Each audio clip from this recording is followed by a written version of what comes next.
اعوذ باللہ من الشیطان الرجیم، بسم اللہ الرحمن الرحیم۔ الحمد للہ رب العالمین والصلاة والسلام علی سید المرسلین وخاتم النبیین، اما بعد۔ صحیح بخاری باب کتاب التفسیر، حدیث نمبر 4758، اردو ترجمہ۔ اللہ تعالیٰ کا ارشاد، اور چاہیے کہ اپنی اونگلیاں اپنے سینوں پر ڈالے رہا کریں۔ اور احمد بن شبیب نے بیان کیا، کہا ہم سے ہمارے والد شبیب بن سعید نے بیان کیا، ان سے یونس بن یزید نے، ان سے ابن شہاب نے بیان کیا، ان سے عروہ نے، اور ان سے حضرت عائشہ رضی اللہ عنہا نے کہا کہ اللہ ان عورتوں پر رحم کرے جنہوں نے پہلی ہجرت کی تھی، جب اللہ تعالیٰ نے آیت اور اپنے دوپٹے اپنے سینوں پر ڈالے رہا کریں تاکہ سینہ اور گلا وغیرہ نظر نہ آئے نازل کی، تو انہوں نے اپنی چادروں کو پھاڑ کر ان کے دوپٹے بنا لیے۔ حدیث نمبر 4759، اردو ترجمہ۔ ہم سے ابو نعیم نے بیان کیا، کہا ہم سے ابراہیم بن نافع نے بیان کیا، ان سے حسن بن مسلم نے، ان سے صفیہ بنت شیبہ نے، اور ان سے حضرت عائشہ رضی اللہ عنہا نے بیان کیا۔ عائشہ رضی اللہ عنہا بیان کرتی تھی کہ جب یہ آیت نازل ہوئی کہ اور اپنے دوپٹے اپنے سینوں پر ڈالے رہا کرے، تو انصار کی عورتوں نے اپنے تہبندوں کو دونوں کناروں سے پھاڑ کر ان کی اوڑھنیاں بنا لیں۔ حدیث نمبر 4760، اردو ترجمہ۔ سورہ فرقان کی تفسیر۔ حضرت عبداللہ بن عباس رضی اللہ عنہ نے کہا، ہبا منشورہ کے معنی جو چیز ہوا اڑا کر لائے، گرد و غبار وغیرہ۔ مدلزل سے وہ وقت مراد ہے جو طلوع صبح سے سورج نکلنے تک ہوتا ہے۔ ساکنہ کا معنی ہمیشہ، علیہ دلیلہ میں دلیل سے سورج کا نکلنا مراد ہے۔ خلفتہ سے یہ مطلب ہے کہ رات کا جو کام نہ ہو سکے وہ دن کو پورا کر سکتا ہے، دن کا جو کام نہ ہو سکے وہ رات کو پورا کر سکتا ہے۔ اور امام حسن بصری نے کہا، قرۃ آئین کا مطلب یہ ہے کہ ہماری بیویوں کو اور اولاد کو خدا پرست اپنا تابع دار بنا دے۔ مومن کی آنکھ کی ٹھنڈک اس سے زیادہ کسی بات میں نہیں ہوتی کہ اس کا محبوب اللہ کی عبادت میں مصروف ہو۔ اور حضرت عبداللہ بن عباس رضی اللہ عنہ نے کہا، صبورہ کے معنی ہلاکت، خرابی۔ اوروں نے کہا سعیر کا لفظ مذکر ہے، یہ تسعر سے نکلا ہے۔ تسعر اور اضطرام آگ کے خوب سلگنے کو کہتے ہیں۔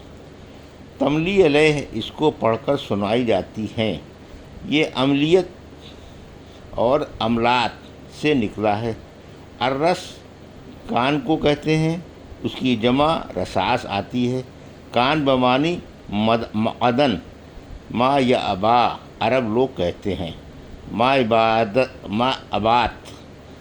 ابات بھی شیئن، یعنی میں نے اس کی کچھ پرواہ نہیں کی۔ غرامہ کے معنی ہلاکت۔ اور مجاہد نے کہا، اتوا کا معنی شرارت کے ہیں۔ اور سفیان بن عینیہ نے کہا، آتیہ کا معنی یہ ہے کہ اس نے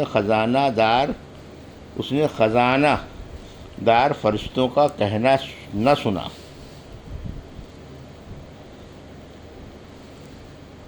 اللہ تعالیٰ کا ارشاد ہے، یہ وہ لوگ ہیں جو اپنے چہروں کے بل جہنم کی طرف چلائے جائیں گے۔ یہ لوگ دوزخ میں ٹھکانے کے لحاظ سے بدترین ہوں گے، اور یہ راہ چلنے میں بہت ہی بھٹکے ہوئے ہیں۔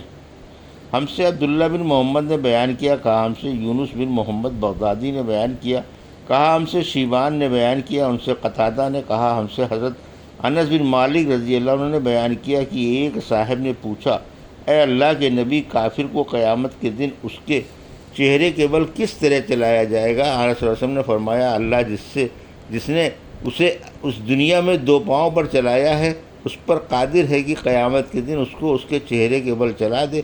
قتادہ نے کی یقیناً ہمارے رب کی عزت کی قسم یوں ہی ہوگا۔ حدیث نمبر 4761 اردو ترجمہ۔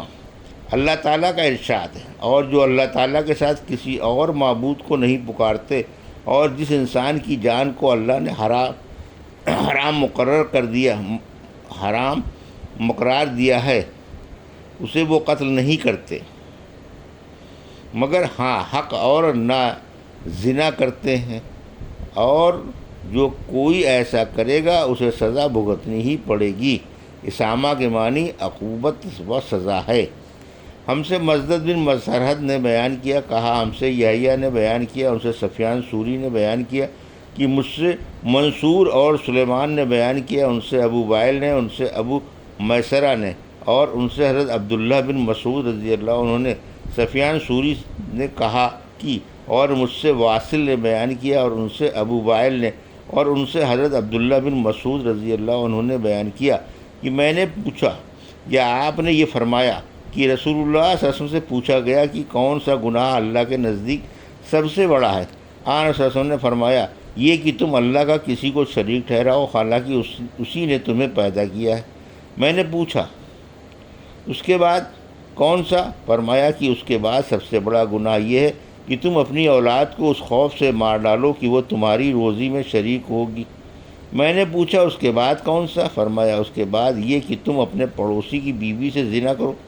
راوی نے بیان کیا کہ یہ آیت آرس صلی اللہ علیہ وسلم کے فرمان کی تصدیق کے لیے نازل ہوئی کہ اور جو اللہ کے ساتھ کسی اور معبود کو نہیں پکارتے، اور جس انسان کی جان کو اللہ نے حرام قرار دیا ہے اسے قتل نہیں کرتے، مگر ہاں حق پر، اور نہ وہ زنا کرتے ہیں۔